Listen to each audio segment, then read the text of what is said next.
Good morning everybody. Good morning भैया। आज हम आपके साथ फिजिक्स का एक महत्वपूर्ण टॉपिक प्रतिरोधों का समूहन की चर्चा करेंगे। प्रतिरोधों का समूहन क्या है? प्रतिरोधों का समूहन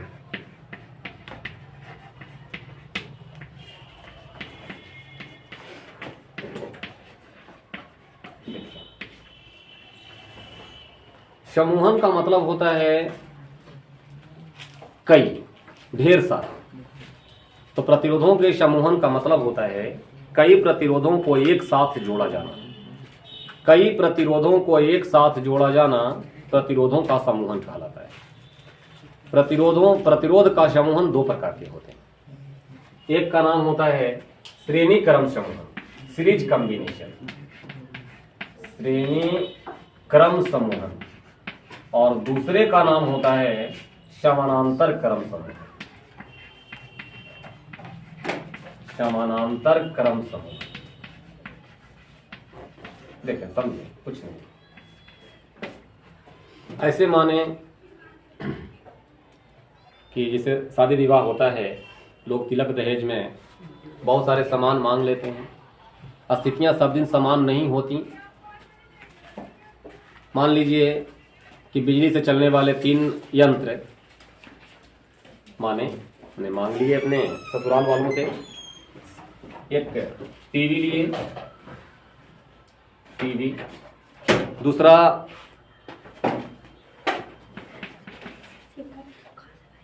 लिए रेफ्रिजरेटर, फ्रिज, तीसरा ले लिए वॉशिंग मशीन। ये 3 यंत्र ले लिए। वह स्थितियां उस समय अच्छी थीं, मिल गया होगा उनको। अब ऐसी स्थितियां हुई कि उनके पास तार भी नहीं है, लेकिन जो दिए हैं वो खोजेंगे। उनका कहना है कि तीनों को चलाइए, चला के दिखाइए हमको। तो आप ऐसे तरीका एक आजमा सकते हो। प्रत्येक में लाल तार और काले तार लगे होते हैं। जितने भी इलेक्ट्रिकल डिवाइसेस होते हैं, विद्युतीय यंत्र होती हैं, सब में लाल तार और काले तार लगे होते हैं। ऐसे कर दें कि पहले हम फ्रिज को रख दें। फ्रिज के काले तार से वॉशिंग मशीन के लाल तार को जोड़ दें कि मेरा वॉशिंग मशीन हो गया। और अंत में किसी कोने में इसके काले तार से इसके लाल तार को, अब इसका काला तार बच गया, इसके काले तार को टीवी के लाल तार से जोड़ दिए।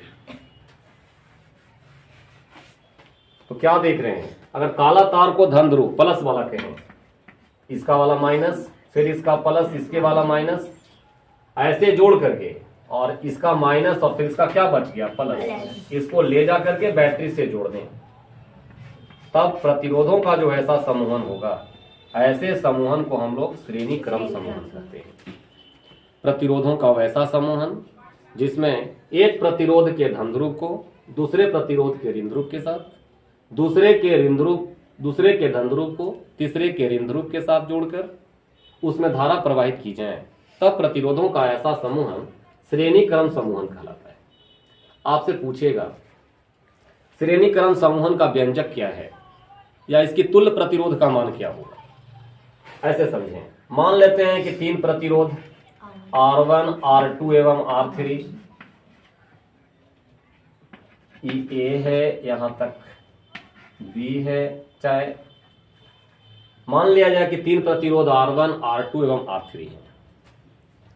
R1 के दोनों सिरों के बीच का विभवांतर V1, R2 के दोनों सिरों के बीच का विभवांतर V2 और R3 के दोनों सिरों के बीच का विभवांतर V3।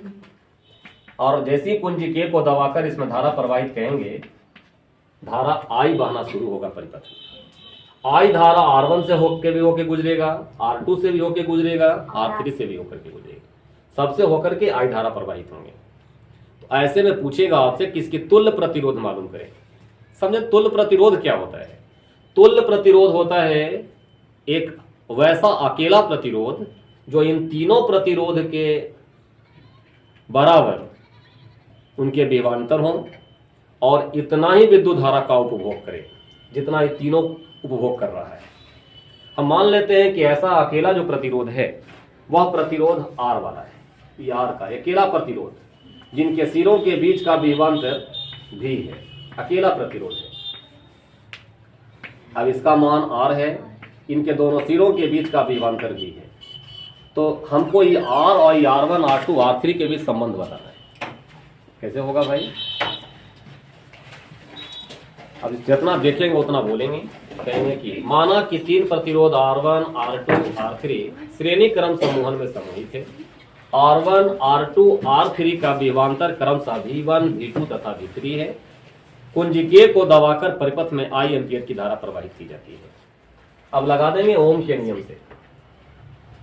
ओम के नियम से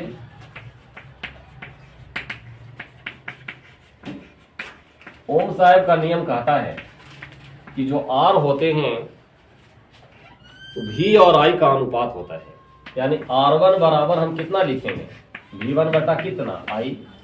R2 बराबर भी कितना कहेंगे? R2 का मतलब R2 के दोनों सिरों के बीच का विभवांतर तथा I2 से R2 से प्रवाहित होने वाली विद्युत धारा। तो धारा तो I बह रहा है सबसे, तो R2 बराबर फिर क्या लिखेंगे? V2 बटा I। R3 बराबर क्या लिखेंगे? V3 बटा I। इसकी तुल्य प्रतिरोध R है, जिनके दोनों सिरों के बीच का विभवांतर भी है और इससे भी प्रवाहित होने वाली धारा कितना है? I।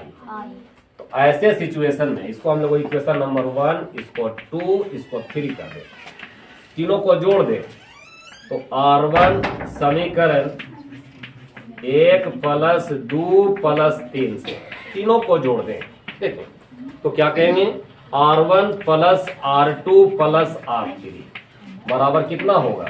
V1 बटा I प्लस V2 बटा I प्लस कितना? V3 बटा I। 1 बटा I तीनों में कॉमन है, निकाल लेंगे। जब 1 बटा I कॉमन निकाल लेंगे तो क्या मिलेगा हमको? V1 plus V2 plus V3 बराबर R1 plus R2 plus R3।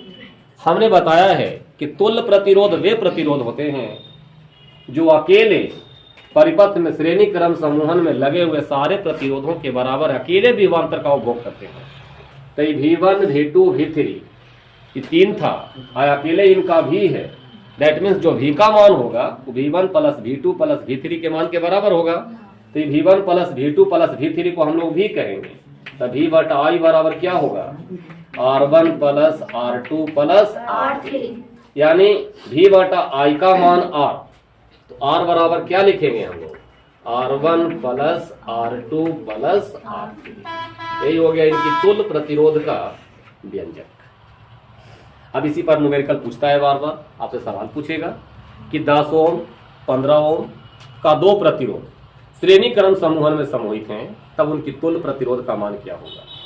तो श्रेणी क्रम समूहन सुनेंगे, जितने प्रतिरोध उसमें लगे हुए होंगे और उसका तुल्य प्रतिरोध अगर पूछेगा तो सबको क्या कर देंगे?